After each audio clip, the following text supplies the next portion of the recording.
Assalamu alaikum dear students. I am Dr. Anam Paryu and Bismillahirrahmanirrahim. Today we are going to learn the osteology of scapula. Scapula is a bone, it is a triangular bone which is present on the posterior lateral aspect of the thoracic cage. Scapula is also called as the shoulder blade. As you can see that it is a triangular bone, it means it has three angles.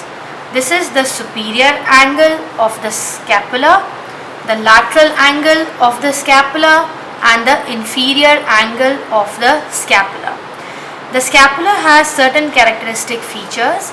It has three important processes. This one is the coracoid process, this is the acromion process, and posteriorly there is a process which is called as the spinous process. So three angles, superior angle, lateral angle, the inferior angle, three processes, coracoid process, acromion process and the spinous process, or you can say the spine of the scapula. The scapula has two surfaces, anterior surface which is towards the rib cage, it is also called as the costal surface. It has a posterior surface which is called as the dorsal surface. The scapula has three borders, superior border, medial border and the lateral border. Now we are going to discuss each and every feature of the scapula. Scapula, as we said, also called as shoulder blade. As I said, it has two surfaces, anterior surface, or you can also say the costal surface. This surface is basically concave in appearance and it has three longitudinal ridges. These ridges provide the attachment to the muscle which is called as subscapularis. Hence this anterior concave surface, costal surface is also called as subscapular fossa, because the subscapularis muscle is attached on this surface.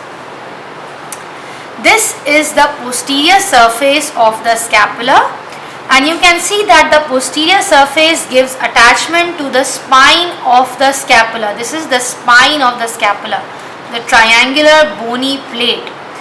The spine of the scapula divides the dorsal surface into a smaller supraspinous fossa above and a larger infraspinous fossa below. So I am repeating, the dorsal surface is divided into two fossas, supraspinous fossa above the spine which is smaller, a larger infraspinous fossa which is present below the spine of the scapula. Now these two fossas are connected through a notch which is present on the lateral side of the spine of the scapula. This notch is called as the spinoglenoid notch. Through the spinoglenoid notch, the supraspinous fossa communicates with the infraspinous fossa. Now we will discuss the three angles of the scapula.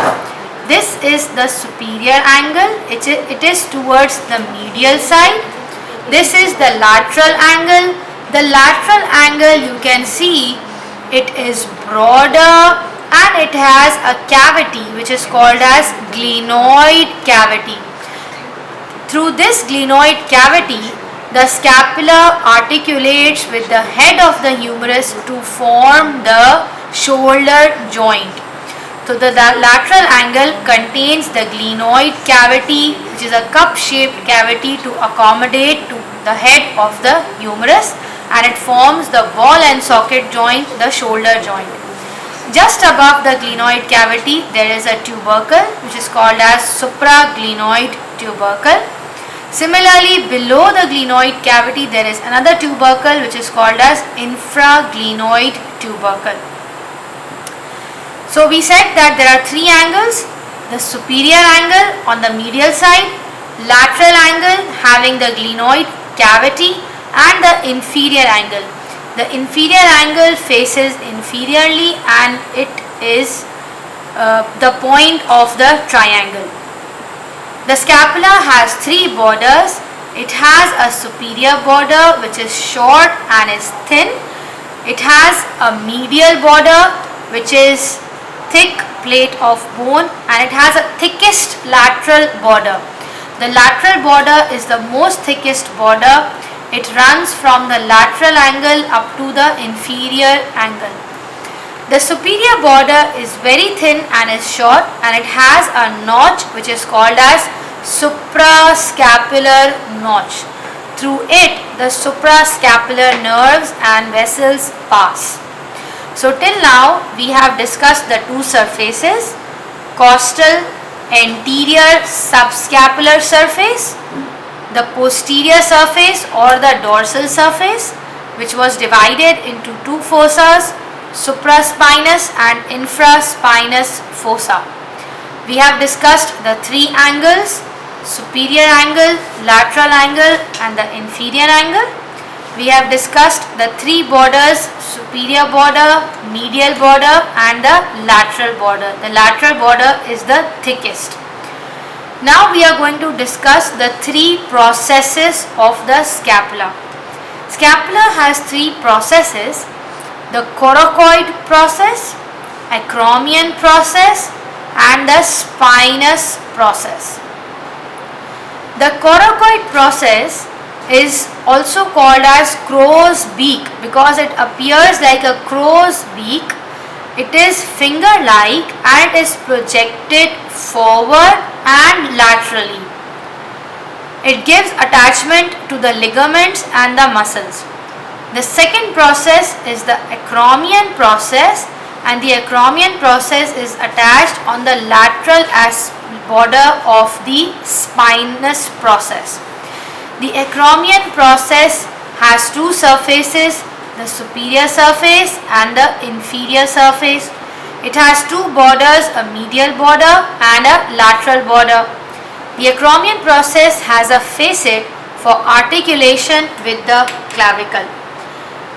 The acromion process of the scapula articulates with the clavicle to form the acromioclavicular joint. By this, the acromioclavicular joint is formed. The third process which is present in the scapula is the spinous process. It is a triangular plate of bone which is attached on the dorsal surface of the scapula. The spinous process has two surfaces, a superior surface and an inferior surface. They give attachment to the muscle. The spinous process has a posterior border. This is the posterior border. This posterior border is thick and it is also called as the crust of the spinous process. The crust has two lips, upper lip and lower lip, which give attachment to different muscles.